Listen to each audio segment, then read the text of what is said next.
Salepur pharmacy college रे साइनेटाय घोषणा एही घोषणा करछन्ते कॉलेज कर्तृपक्ष तेबे कॉलेज परिसर रे कर्तृपक्षक घोषणा को विरोध करी और विभिन्न दाबी नै धारणा रे बसिछन्ते छात्र छात्री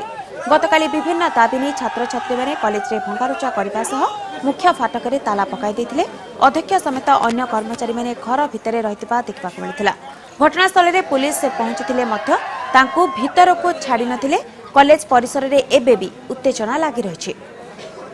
यार मुख्य कारण होची जे 3 दिन धरि स्ट्राइक होची बाकी कॉलेज एजे किछि भी रिएक्शन नाही आ किछि भी एक्शन होनी जेतले एठी सार मानन को पत्र गला तो सेमान कहले जे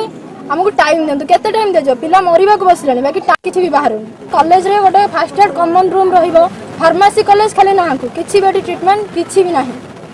तो कॉमन रूम गोटे रहिबो एम्बुलेंस गोटे इमरजेंसी पे रहबो इवन डॉक्टर दरकार एठी माने कॉलेज काहे कि इनिशियली पिलार एक्सीडेंट हला काहे किछि कोलानी कॉलेज कौन कर समय 3 दिन तो भी है नहीं देखा गले से तो मैनेजमेंट लेवल को कहुई से आसी ना पिला तो देखो लॉक कर समस्त कॉलेज प्रॉपर्टी तो भांगी आप देखुं।